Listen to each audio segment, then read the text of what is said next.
Wa na'udzu billahi min syururi anfusina wa min sayyiati a'malina.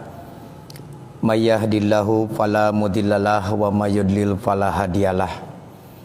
Wa asyhadu an la ilaha illallah wahdahu la syarikalah wa asyhadu anna Muhammadar Rasulullah alladzi la nabiyya ba'da amma ba'd.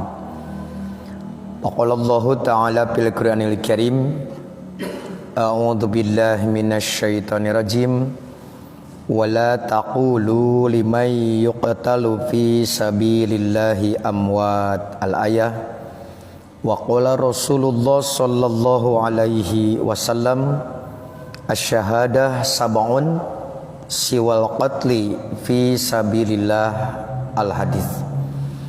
Hadirin ikhwati iman, para mujahid ilmu yang dimuliakan Allah, alhamdulillah, merupakan pujian yang paling pantas terucap dari lisan selain alhamdulillah, karena atas kudrah iroda serta inayah Allah subhanahu wa ta'ala kita masih dipertemukan di majelis ini memasuki tahun 2021. Sebelum kita membahas materi sebagaimana yang telah dipublikasikan, ada resolusi orang beriman memasuki 2021 merujuk kepada sabda Nabi yang saya kira tepat untuk diingatkan. Ketika situasi dan kondisi pandemi belum menentu, berbagai persoalan keumatan dan kebangsaan juga tak kalah gaduh,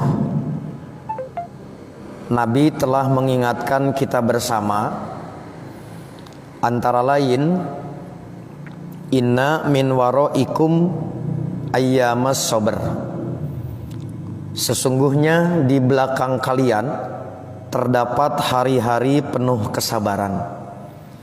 As-sabru fihinna kaqabdin alal jimar.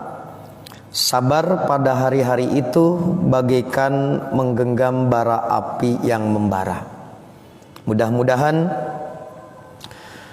dengan sabda Nabi ini kita tetap istiqomah di jalan dakwah, meningkatkan ketebalan sabar kita di dalam menghadapi berbagai kemungkinan yang terjadi ke depan, agar tugas kita untuk mengibarkan panji Islam, terutama melalui wadah Jam'iyah Persatuan Islam, tetap kita kawal dengan setia demi izzah Islam wal muslimin.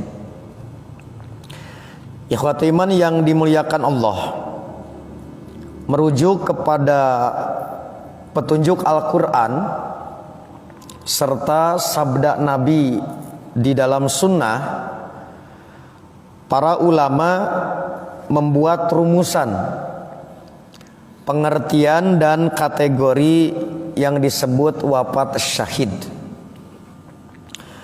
Kurang lebih ada 3 yang digunakan oleh para ulama untuk memahami pengertian dan kategori syahid. Yang pertama, orang yang wafat disebut syahid di dunia dan akhirat. Kedua, orang yang wafat disebut syahid di dunia namun bukan syahid di akhirat. Yang ketiga, orang yang wafat dikategorikan syahid di akhirat namun bukan syahid di dunia. Apa yang dimaksud dengan syahid di dunia dan akhirat? Syahid di dunia dan akhirat inilah yang disebut dengan syahid paripurna, yaitu orang yang akan mendapatkan pahala syahadah.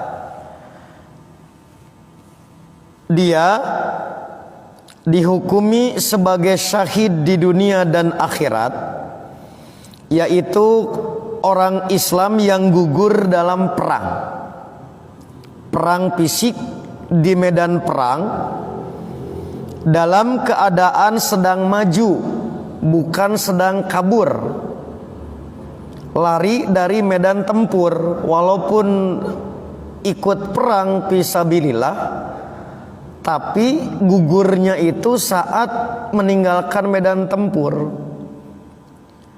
tidak dikategorikan sebagai orang yang syahid dunia akhirat. Maka yang bersangkutan terlibat di dalam perang fisabilillah itu, yaitu dalam rangka li'i'la'i kalimatillah, menegakkan agama Allah, maka disebut syahid di dunia dan akhirat. Yaitu di dunia dilihat dari sisi perlakuan, tidak diperlakukan seperti jenazah biasa.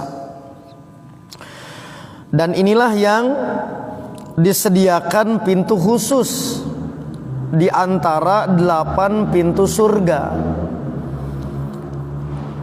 Berdasarkan sabda Nabi, masuk surga melalui pintu ini dapat dihitung dengan jari gitu.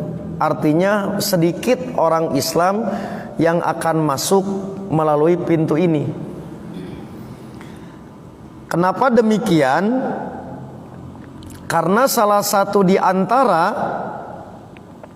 mundurnya kemuliaan umat Islam bukan karena musuh yang kuat, tetapi umat Islam yang lemah, yaitu lemah mental, dengan bahasa mengidap penyakit al-wahan. Al-wahan itu hubud dunia wa karohiyatul maut, ambisi dunia dan takut mati. Apa yang dimaksud dengan karohiyatul maut dalam hadis itu? Dalam hadis lain al-jihad. Jadi semakin tidak berdaya dan tidak berani untuk tampil di laga tempur, bukan karena musuh yang kuat, mentalnya yang ngedrop. Itulah kenapa orang-orang yang beriman sejatinya mengharapkan kematian ini, karena begitu besar keutamaan. Bagi orang yang demikian, bunyi peluru itu merdu, dentuman meriam itu bagaikan kecapi suling gitu. Dah ke orang Tasik mah 2 bom wae mah ditambul atuh. Nah, jadi inilah yang disebut dengan syahid paripurna. Di surga mendapatkan keistimewaan demikian tinggi, di dunia tidak diurus seperti mayat kaum muslimin yang biasa. Dan itulah yang dimaksud dengan firman Allah, wala taqulu lima yuqtalu fi sabilillah amwat. Jangan kau katakan kepada mereka yang wafat di jalan Allah, yang gugur di medan tempur, sebagai bangke gitu, sebagai orang yang wafat. Bal ahya, bahkan mereka adalah hidup. Inilah sekali lagi kategori syahid dunia wal akhirah. Kemudian yang kedua, ada yang dikategorikan syahid di dunia namun bukan syahid di akhirat.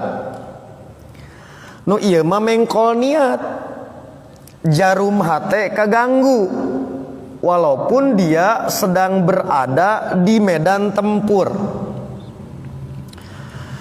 Antara lain, orang yang gugur di medan perang dalam keadaan maju, tapi niatnya bukan menegakkan kalimah Allah, Nabi memberikan contoh. Disebut syahid di dunia secara lahiriah karena dia sedang berada di medan perang. Tetapi di akhirat ia tidak mendapatkan pahala dari pahala jihad. Seseorang dengan gagah masuk ke medan tempur, kemudian wafat, kata sahabat, syahid. Yang satu lagi tak mau ketinggalan masuk di medan tempur, bertarung dengan tangkas, wafat, kata sahabat, syahid. Kata Nabi, bukan. Yang satu lagi, tanpa banyak pertimbangan masuk ke medan jihad, wafat, kata sahabat, syahid. Cek Nabi, lain gitu. Walaupun dohirnya ada di medan perang, tetapi keterlibatan di medan perangnya itu beda motif. Yang satu ikut terlibat perang, tujuannya ingin disebut pemberani. Maka walaupun wafat di medan perang, dia tidak termasuk syahid yang paripurna dunia akhirat. Yang kedua, ikut perang fisabilillah tapi tujuannya ingin disebut pahlawan. Yang ketiga, ikut terlibat perang karena ingin gonimah. Peperiheun ti milu jihad nganggur, aya perang daftar perang. Perang jadi pagawean. Perang buburuh. Maka di dunia dohirnya dia syahid, tetapi di akhirat bukanlah syahid. Jadi eventnya memang event fisabilillah, momennya momen perang, tetapi jarum hatinya, nawaitunya atau motifnya bukanlah li'i'la'i kalimatillah. Kemudian yang terakhir, yaitu yang disebut syahid di akhirat namun bukan syahid di dunia. Disebut syahid di akhirat yang bersangkutan mendapatkan kemuliaan di akhirat, tetapi di dunia dia diperlakukan jenazahnya seperti jenazah biasa gitu. Saya ulangi, disebut syahid di akhirat namun bukan syahid di dunia, yaitu secara keutamaan dia mendapatkan pahala, mendapat keutamaan di akhirat, tetapi di dunia jenazahnya diperlakukan seperti mayit biasa gitu. Nah, maka hasil pengumpulan para ulama antara lain Al-Hafidh Ibnu Hajar,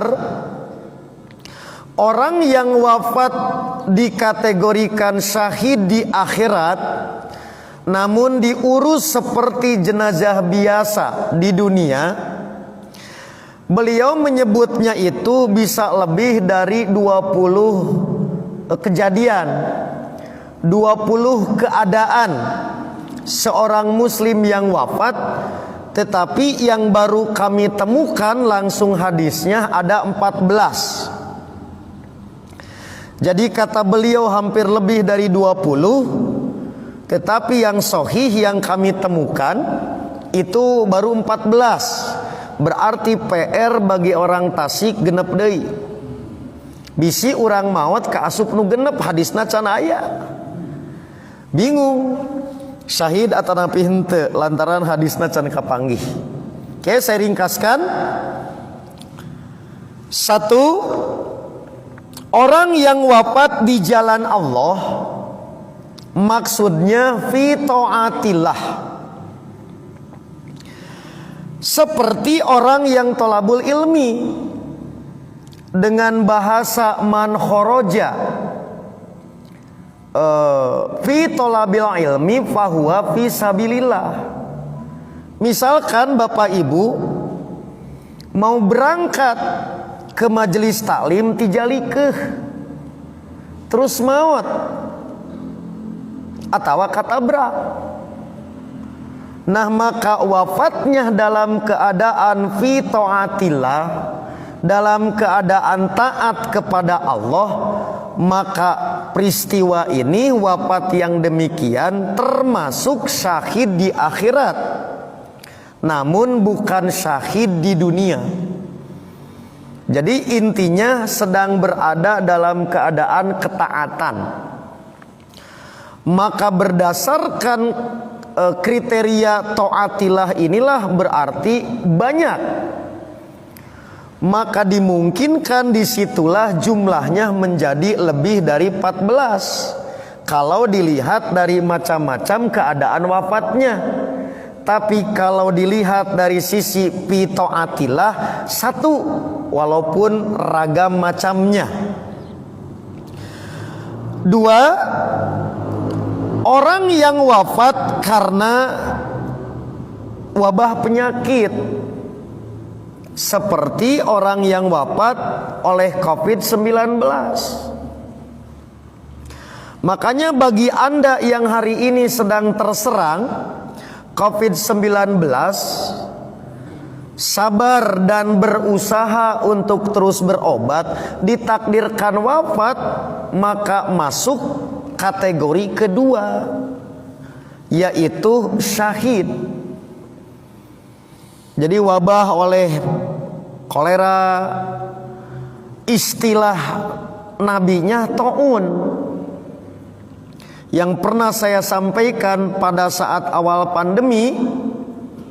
Taun mengalami mutasi genetis dari awal kejadian sampai periode berikutnya. Setelah penelitian kedokteran mutakhir antar generasi dinyatakan menjadi berbeda. Ada yang menyebut tadi kolera, ada yang menyebut pes. Rupa-rupa dari kejadian yang sama asal muasalnya. Maka ini kabar gembira bagi yang terserang wabah penyakit. Jadi ditakdirkan tidak sembuh selama 14 hari, maka kemuliaan sudah menanti. Lamun sehat deui mah cantang tu mulia da kalakah masia. Terus kergering ku Covid, hege maut. Mending keneh maut. Ari maut mah kategori syahid. Ari cager mah cantang tu husnul khotimah. Bergembiralah Anda yang sedang mengalami Covid, lalu setelah sabar dan berusaha toh wafat, karena menjadikan dirinya masuk kategori syahid. Hirup deui mah cantang tu alus. Samemeh terkena Covid, rajin tolabul ilmi, semangat jihad. Ari geus cager tina Covid kalakah jadi hare-hare. Da alasana sieun. Jadi gore kena Covid teh gitu. Nah, ini kabar gembira yang kedua yang disebut syahid di akhirat namun bukan syahid di dunia. Kemudian yang ketiga, orang yang meninggal karena penyakit perut, disentri, dehidrasi. Bilih ya mapunten, kita ngalongok saudara kita yang sakit, bubungah gitu. Orang disentri, orang dehidrasi, begitu ngalongok teh nu atas-atas ge maot gitu. Beri semangat. Ditakdirkan Anda betul dehidrasi terus wafat, Anda sabar menghadapinya, syahid. Abi mah cantang tuh didinya mah lamun maot teh syahid. Sing atoh we maot teh gitu. Nah, jadi yang ketiga itu kategori penyakit perut. Ragam penyakitnya Nabi tidak menyebut. Bisa karena bakteri gitu kan, tetapi intinya menyerang perut. Kemudian yang keempat, orang yang meninggal tenggelam. Yang kelima, orang yang meninggal tertimpa bangunan rumah. Mau karena kejadian gempa global atau gempa lokal gitu. Mau tante ku tembok. Nepi ka pejet. Tapi ku esteger mah teu kaasup. Da ku tembokna ieu mah. 6. Wanita yang meninggal karena melahirkan, baik dalam keadaan nifas, artinya bayinya sudah keluar, atau bayinya masih dalam keadaan masih di perut ibu. Ada pepatah yang sering disampaikan, kenapa wanita ini kemuliaannya tak bisa diraih oleh laki-laki. Ketika Nabi bersabda ibumu, ibumu, ibumu, summa abaka, kemudian bapamu, karena ada 3 keadaan nu lalaki mah moal ngalaman. 1 mengandung, 2 melahirkan, 3 menyusui, baru yang keempat ngurus bersama. Maka ketika melahirkan sedang berada di antara hidup dan mati. Sementara ibu biasanya kalau dihadapkan pada 2 pilihan kudu disalamatkan hiji, ibu milihna mending budak salamatkan. Budak mah cantang tuh kitu ka indung. Cek dokter teh mending ibu mending budak, ibu cenah maot gitu. Indung mah mending budak salamat.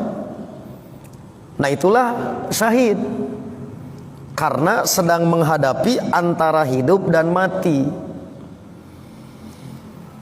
Maka alaman ku lalaki tilu ieu mah gitu. Sanajan begitu pas ngalahirkeun urang mantuan ngahejeun eueuh pengaruh. Sugan urang hejeun mah jauh lancar bae kitu. Nah, jadi moal kagantian 3 keadaan ini. 1 di antara yang paling dangernya itu yaitu saat melahirkan. Karena antara hidup dan mati gitu. Itulah kategori syahid bagi kaum wanita. Kemudian ke-7, orang yang meninggal karena terlempar dari kendaraan, kecelakaan. Kagilas mah can aya dalilna. Nu aya mah ngaceleng gitu. Bonceng ngaceleng, mobil ngaceleng gitu. Itu yang ke-7.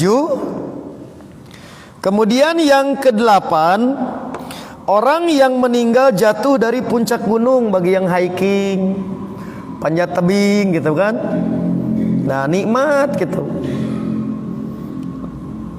Maut di imah macandang tuh. Juga termasuk syahid di akhirat namun bukan syahid di dunia. Kemudian yang ke-9, orang yang meninggal di mangsa binatang buas. Kemudian yang ke-10, orang yang meninggal ketika mempertahankan harta. Ke-11, orang yang meninggal ketika membela keluarga dari kedzaliman. Kalau membela keluarga padahal salah, lalu kemudian maut, tidak termasuk. Jadi termasuk syahid itu pada saat keluarga didolimi, kita melakukan pembelaan. Saat melakukan pembelaan kita jadi korban, maka termasuk syahid. Kemudian orang yang meninggal ketika membela nyawa. Jadi orang mau membunuh, mau melukai, kemudian kita lawan, lalu ternyata malah kita yang terbunuh, termasuk syahid. 13, orang yang meninggal ketika membela agama. Kalau yang tadi perang, kalau ini agama dilecehkan, agama dinistakan, dipersekusi, kita bela, wafat, itu syahid di akhirat. Kemudian orang yang meninggal ketika melawan kedzaliman, wafat saat membela melawan kedzaliman termasuk syahid. Jadi itulah ringkasan dari hadis yang kami temukan. Nah, 6 lagi yang dimaksud oleh Al-Hafidh Ibnu Hajar belum ditemukan. Kalau yang dhaif mah banyak selain dari yang 14 ini. Jadi kesimpulannya ini dikategorikan syahid di dunia namun bukan syahid di akhirat, bukan syahid di dunia, yaitu kelak akan mendapat pahala syahid meskipun di dunia tidak mati di medan perang. Karena itulah diperlakukan sebelum dikuburkan jenazah ini wajib dimandikan, kecuali kondisi jenazahnya yang tidak memungkinkan, seperti korban kecelakaan karena bubuk misalkan, maka tidak mungkin dimandikan, dikumpulkan lebetkeun kana plastik misalkan, dikapani, tidak seperti normal karena tidak memungkinkan. Orang yang terbakar sampai sama sekali tidak ada, tidak dimandikan, tong ditayamuman. Nah itu contoh. Jadi seperti biasa wajib dimandikan, dikafani dan disolatkan sebagaimana umumnya jenazah yang lain. Adapun kasus Covid, Dewan Hizbah sudah memberikan protokol syariah, yaitu diserahkan kepada tim medis. Sekiranya tidak seperti syariat karena pengetahuan ahli medis terbatas, maka sah. Karena kita tidak memungkinkan untuk mengurus misalkan gitu. Yang penting ada yang memandikan, mungkin disolatan, langsung dikubur, maka kewajiban fardu kifayah tertunaikan, walaupun hanya dengan dimandikan dan dikuburkan, tidak disolatkan gitu. Oke, jadi itu yang disebut dengan bukan syahid di dunia karena diperlakukan seperti jenazah yang biasa. Inilah catatan yang disampaikan oleh para ulama. Kenapa disebut syahid di akhirat namun bukan syahid di dunia? Antara lain, Al-Hafidh Badruddin Al-Aini di dalam kitabnya Umdatul Qori Syarah Sahih Al-Bukhari yang kami kutip di jilid 14 halaman 128, beliau mengatakan, "Fahum syuhada'u hukman la haqiqatan." Mereka yang disebut 14 tadi gitu, mendapat gelar syahid secara status, secara hukum, bukan secara hakikat untuk jihad di medan perang. Wa hadza fadlun minallahi ta'ala li hadhil ummah,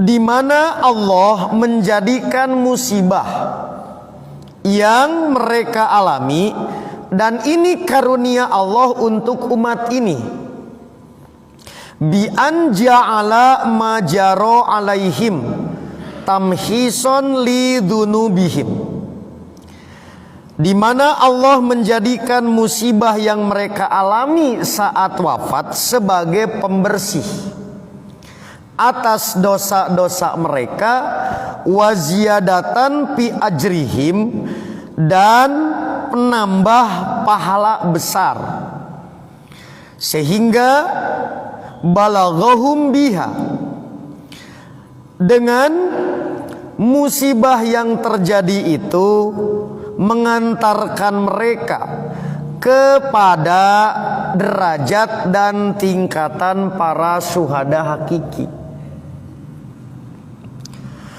Falihada yugsaluna, oleh karena itulah mereka dimandikan, wa yu'malu bihim ma yu'malu bisa iri amwatil muslimin. Karena itu mereka dimandikan dan ditangani atau diperlakukan sebagaimana umumnya jenazah kaum muslimin. Kemudian tambahan ilmu Kita pun mendapatkan dari Al-Hafidz Ibnu Hajar di dalam kitabnya Fathul Bari.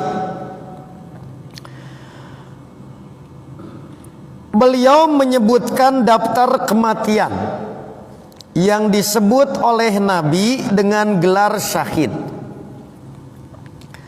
Wa qad ijtama'a lana minat turukil jayyidati aktsaru min isrina khoslatan.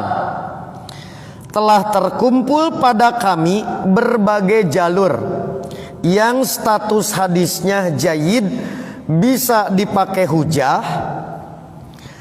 yaitu menyebutkan lebih dari 20 bentuk mati syahid. Fa inna majmu'a ma qadamtuhu mimmashtamalat alaihil ahaditsul lati dzakartuha arba'ata asyrata khoslah. Karena kumpulan dari semua hadis yang telah saya sebutkan, ada 14 bentuk mati syahid. Antara lain, kata beliau, hadis Ibnu Mas'ud bi isnadin sahihin an yataroda min ru'usil jibal, seperti orang yang terjatuh dari gunung. Wa ta'kuluhus siba, orang yang dimakan binatang buas. Wa yaghriqu fil bihar, atau yang tenggelam di laut. La syahidun 'indallah, mereka syahid di sisi Allah. Wa waradat ahaditsu ukhra fi umurin ukhra lam u'arij 'alaiha li dha'fiha. Dan ada beberapa hadis lain tentang bentuk-bentuk kematian syahid lainnya yang tidak saya angkat karena statusnya dhaif. Terakhir, beliau mengutip komentar Ibnu Tin. Hadhihi kulluha maitatun fiha syiddatun. Semua ini adalah kematian yang sangat menyakitkan. Tafaddalallahu ala ummati Muhammadin sallallahu alaihi wasallam. Allah berikan kelebihan untuk umat Muhammad bi an ja'alaha tamhison li dzunubihim. Dengan Allah jadikan kematiannya sebagai penembus dosa, wa ziyadatan fi ujurihim, dan penambah pahala, yuballighuhum biha maratiba syuhada. Dengan demikian mengantarkan mereka bisa sampai pada derajat syuhada. Demikian penjelasan Al-Hafidz Ibnu Hajar menutup kategori mati syahid di luar syahid dunia wal akhirah. Nah, di makalah sebagai landasan hujah saya lampirkan beberapa hadis gitu. Yang tadi intisari, yang tadi kesimpulan, sementara di belakang saya lampirkan dalil-dalilnya. Misalkan sabda Nabi disampaikan oleh Abu Hurairah. Nabi bersabda kepada para sahabat, "Ma ta'uduna asyahida fikum." Siapa yang terhitung syahid menurut anggapan kalian?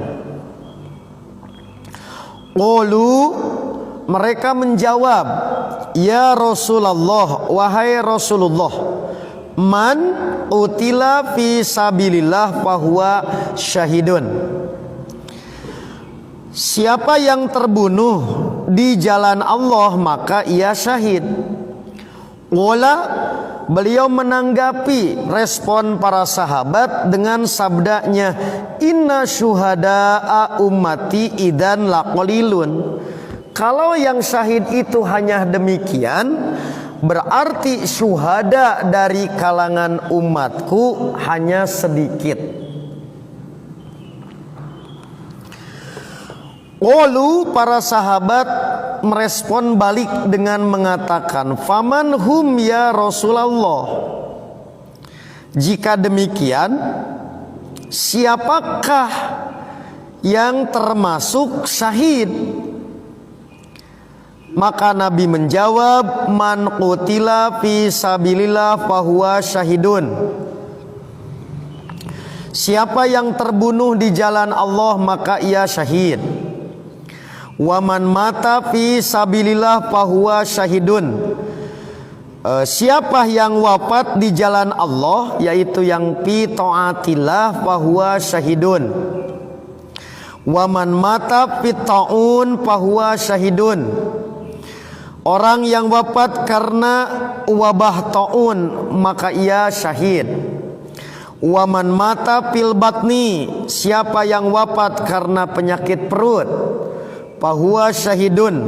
Wal ghariqu syahidun, dan siapa yang tenggelam ia syahid. Ini redaksi versi Imam Muslim. Kemudian dalam riwayat lain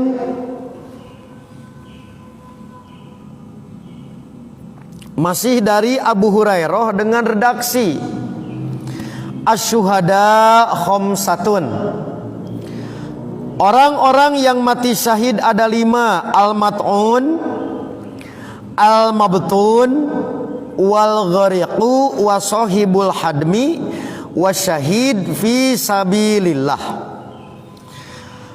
Para syuhada ada 5: orang mati karena terkena penyakit taun, orang yang wafat karena sakit perut, orang yang wafat karena tenggelam, orang yang wafat tertimpa bangunan rumah atau tembok, dan orang yang gugur di jalan Allah. Kemudian dalam hadis lain, yaitu versi Abu Daud, Nabi bersabda, asyahadah sab'un siwa al-qatli fi sabilillah. Mati syahid selain terbunuh di jalan Allah itu ada 7. Pertama, al-mat'un syahidun. 2, al-ghariqu syahidun. 3, wasohibu datil janbi syahidun. Wal mabtunun syahidun. Wasahibul hariqi syahidun. Walladhi yamutu tahtal hadmi syahidun. Wal mar'atu tamutu bijuma'in syahidun. Terakhir, lampiran dalil disampaikan oleh Sa'id bin Zaid. Nabi bersabda, man qutila duna malihi fahuwa syahidun. Siapa yang dibunuh karena membela hartanya maka ia syahid. Waman qutila duna ahlihi, siapa yang dibunuh karena membela keluarganya termasuk syahid. Au duna damihi, membela darahnya, nyawanya. Au duna dinihi, karena membela agamanya, fahuwa syahidun, maka ia termasuk syahid. Bapak Ibu yang dirahmati Allah, demikianlah catatan-catatan ringkas yang perlu disampaikan. Dan biasanya ini penting disampaikan, terutama merespon kejadian yang paling mutakhir, wafatnya 6 laskar. Maka terjadi pro kontra di kalangan kaum muslimin. Ada yang setuju disebut syahid, ada yang tidak setuju. Maka bukan setuju atau tidak, tapi lihat kewafatannya. Maka ini pelajaran penting khususnya bagi kita. Oke, terlepas dari kekurangan. 6 orang paling kolot sabaraha? 33 tahun. Dia tahu resiko membela kemuliaan ulama. Cantang tu apa 30 juj. Bulugul marom cantang tu hata. Urang mapan geus katarambul bulugul marom. Itu. Jadi pelajaran pentingnya apa? Ieu kumaha ngadidikna. Barudak ngora khidmat setia. Karena menurut ilmu dia ulamanya benar. Tah kudu masantren ka mana? Itu pelajaran penting. Tidak mudah. Barijeng apal nyawa di ujung senjata karena beresiko tinggi. Secara umum ngabela ulama kitu komo ngabela HRS tingkat tinggi kan, tapi ini anak, nah itulah nilainya. Nah urang menut teu satuju cantang tuh. Nah jadi ke mereka masantrenkeun budak siga kitu kudu ka mana? Aya di Gandok, Mangkubumi aya. Urang mah saprak apal 34 juz jadi mecing. Saprak katambul bulugul marom kalakah ngaliang pangheulana. Ini pentingnya luar biasa, pelajaran bagi kita. Jadi anak muda khidmat setia di dalam membela ulama. Sekali lagi terlepas kekurangan, tetapi ini menunjukkan daya juang yang luar biasa. Bagi saya tidak mudah mendidik pas pamtad pasukan pengawal ustadz jika gitu. Nah inilah sekali lagi, maka bukan kepada yang bersangkutan, tapi apa yang sedang dilakukan. Itulah yang jadi ukuran ketika layak misalkan disebut syuhada, masuk di antara kategori yang 14. Nah mudah-mudahan urang oge asup gitu di antara yang 14 sekiranya masuk di syuhada dunia akhirat henteu nepi.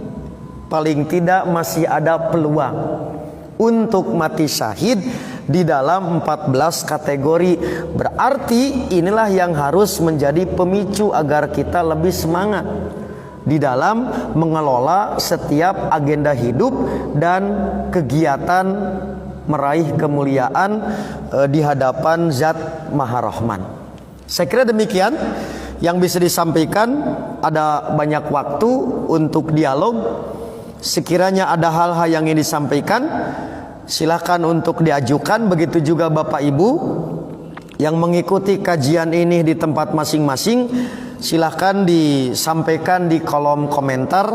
Nanti direspon oleh Ustadz Akas dan tim Sigabah. Oke, saya persilahkan dulu. Oke, kesepuhannya. Ya. Nomor berapa, Pak Haji? Oh, Pak Haji pada milih 13.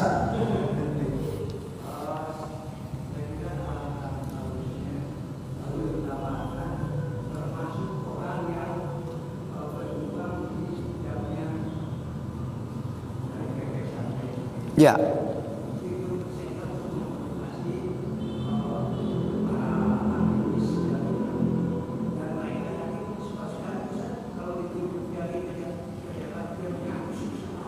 Betul. Pak Haji Asep punya. Pak Haji atur nuhun Pak Haji.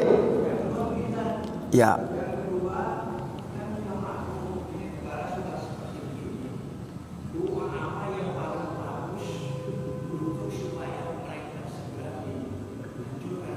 Iya. Pak Haji lihat. Kenapa kita penting, nanti di Gandok tuh kajiannya tentang sholat, hubungan sholat kepada kejamiahan. Sampai kejadian marbot masjid.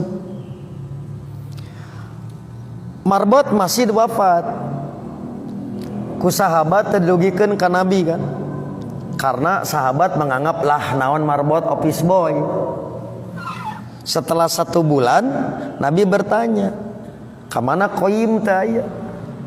Wafat. Saur Nabi, nah beuteung bebeja ka kuring. Sahabat menganggap da teu pantes lah gitu diobrolkeun ka ketua umum, ka presiden. Maka duluni ala qabrihi, tunjukkan aku di mana kuburnya, lalu kemudian sholat di atas kubur. Ini gambaran sekedar tukang ngajaga kunci pantau masjid jeung kunci kantor jamiah, tah Nabi sampai seperti itu apresiasinya. Maka masuk kategori membela agama. Jadi jangan dianggap membela agama ini pada sok ceramah wungkul. Maka sekedar tadi mangmairankeun kopi keur nu ngantor jamiah Pak Haji, maka termasuk bagian syahid fisabilillah. Berarti ukuran tadi depan dan belakang mah sekedar lahiriah, bukan ukuran kemuliaan. Karena yang jadi kemuliaan mah dalam keadaan apa dia melakukan itu. Ini yang harus kita tekankan kembali. Naon bujeng-bujeng rek ngelawan Yahudi ngantor we hese. Sebab ngantornya bukan disangka jihad. Ngantor teh disangkana hanya organisasi. Padahal tiap lengka antara ka masjid jeung ngantor teh sami. Kalau kategori ini. Begitu di bumi teh, cenah mudah-mudahan maut di jalan rek ngantor gitu. Gitu bajinya. Jadi ini harus terus kita gelorakan kembali yang saya sebut ideologisasi jamiah. Karena Persis bukan sekedar paguyuban. Makanya saya sering tegas, keluar di Persis mah gitu, bisa hukumna sampai ke murtad. Bukan murtad cek Persis, cek agama karena lari dari medan perang. Matak tong ente ngalungkeun kartu teh. Karena Persis didirikan bukan atas kepentingan para pendiri, tetapi atas tuntutan syar'i. Ini yang harus terus kita tekankan kembali. Ideologisasi jamiah Persis. Tong eleh ku Islam jamaah gitu. Mata mitatan jahiliatan diparake ku itu dalilan teh padahal dalilna urang. Kasuk teu iuran Pak Haji. Teu iuran can lunas iuran jamiah malah asup surga. Hutang. Makanya orang tua kita selalu ngemutan kade boga hutang ka jamiah bisi bapa maot pang malayarkeun. Engke ngagantung teu asup surga gitu. Tong pada rek muktamar bulu balayar data tasik mah selalu lunasnya.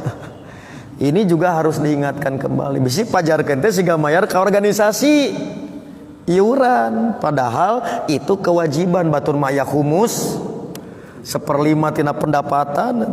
Urang mah papeureun ngan sabaraha ribu, tapi bukan urusan nominalnya, tetapi spiritnya itu yang harus terus kita tekankan. Hatur nuhun Pak Ji. Ya, yang lain? Oh, doa.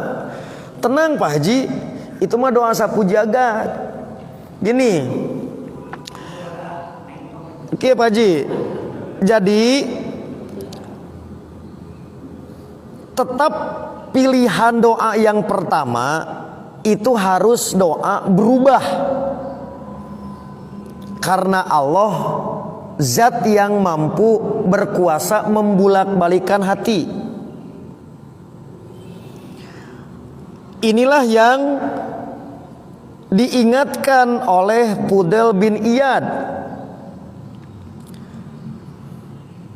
ketika ia ditanya, sekiranya engkau diberi fasilitas mustajabah dakwah, apa yang akan engkau doakan?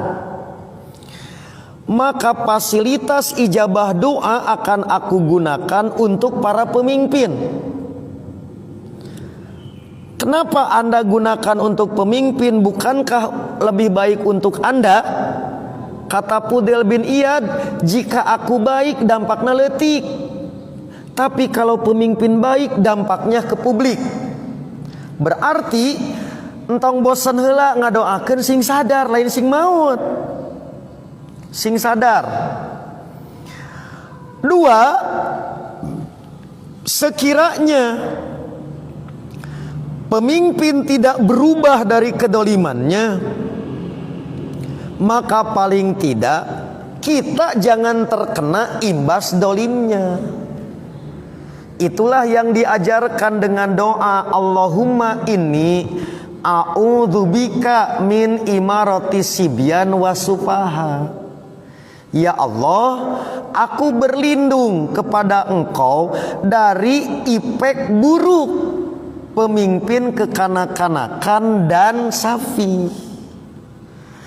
Jadi doakeun sing sadar, ditakdirkeun teu sadar, kedolimannya jangan sampai berdampak ke publik, maka akan menjadi senjata makan tuan. Gitu Pak Haji. Jadi Allahumma inni a'udzubika min imarati sibyan wasufaha, dari dampak buruk kepemimpinan kekanak-kanakan dan pemimpin bodoh. Begitu? Wah, Pak Haji, lebar teuing atuh nganggo kunut najilah mah. Kunut najilah mah luhur, ieu rendah. Lain ku kunut konsolidasi umat Islam lebih intel. Ku kunut mah menunjukkan kekalahan. Jadi kunutan wae gitu, lah konsolidasi. Oke? Nanti dikajinya, ieu mah bocoran yang kemarin saya kaji.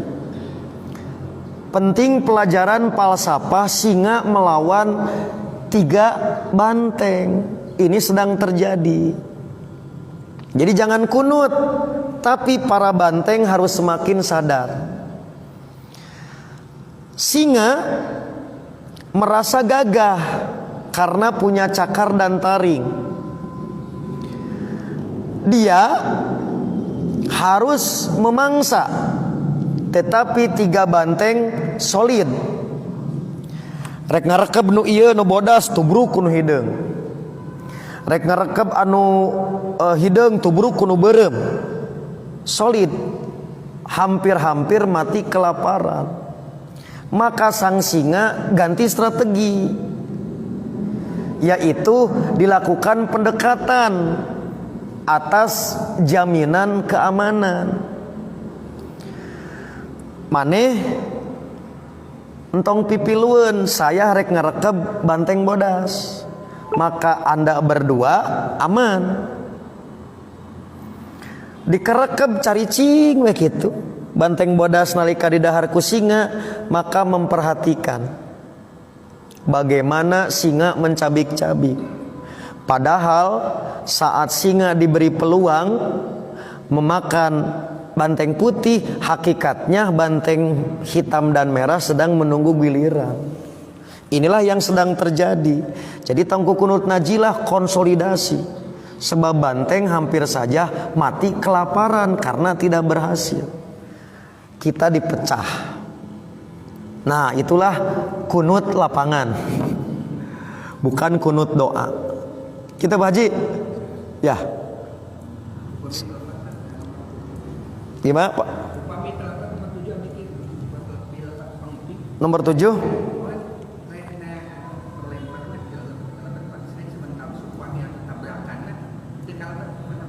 Ya, jadi dina hadis nate disebatkan kecelakaan, tapi bentuk kecelakaan nate terlempar. Kenapa terlempar? Tadi kata Imam Al-Aini, kenapa yang demikian disebut syahid? Karena wafatnya lebih tragis, memilukan. Jadi anu kageleng jeung nu ngacleng maut. Cek urang teh watir keneh nu ngacleng gitu. Gitu maksudnya. Orang yang terlempar dari kendaraan nganggo motor ngaceleng, mobil ngaceleng, kaseret dan sebagainya. Gitu maksudnya. maut dirinya keneh mah teh dalilna gitu. Mata upami nanggo kendaraan milih mending mana ya mautna gitu. Gitu kasebut. Terakhir, wah mangku bumi ya boleh, tapi tong luar ting tiris.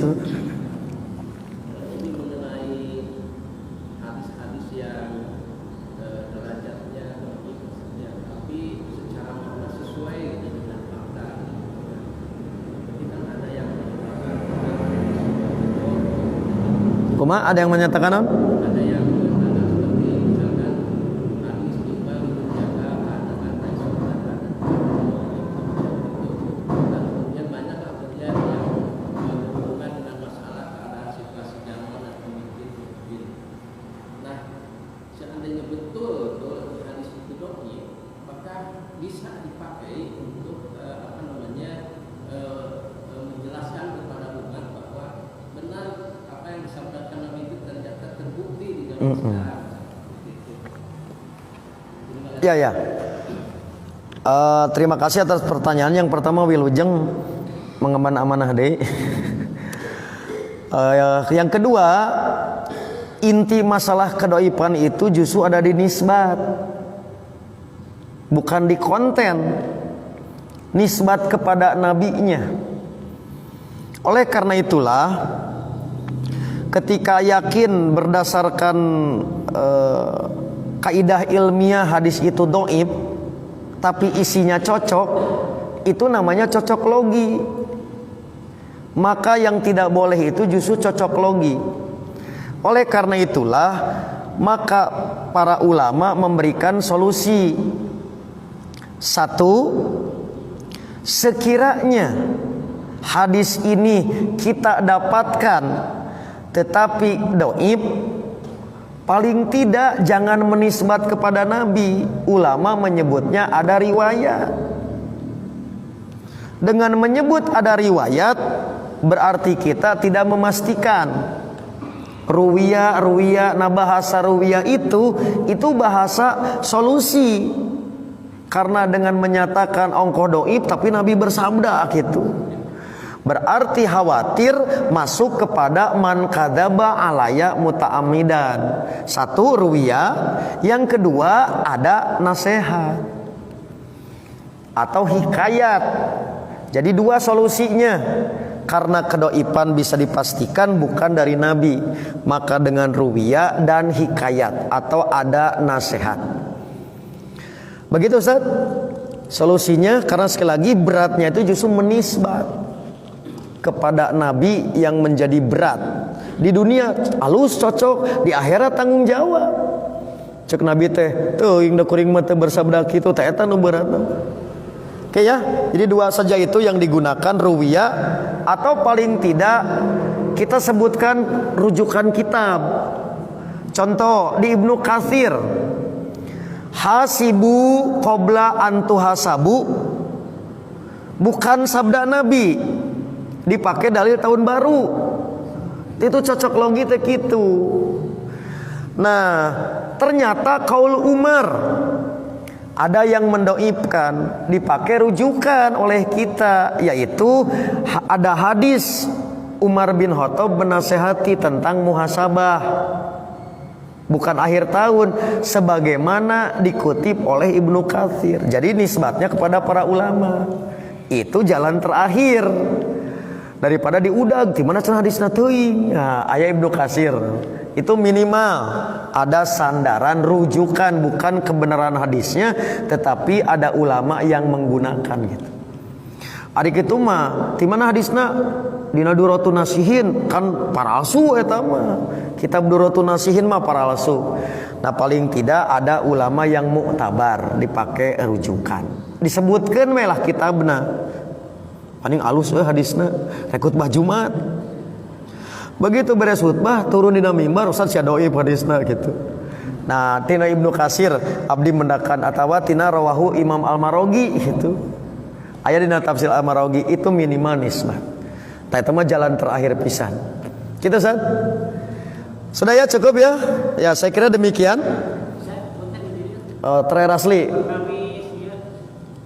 Orang yang meninggal istri yang melahirkan dalam keadaan meninggal, bapak disesar gitu, saya coba tengah rasakan nyeri itu kan? Iya, kan yang namanya melahirkan itu badai alami, badai eksiden.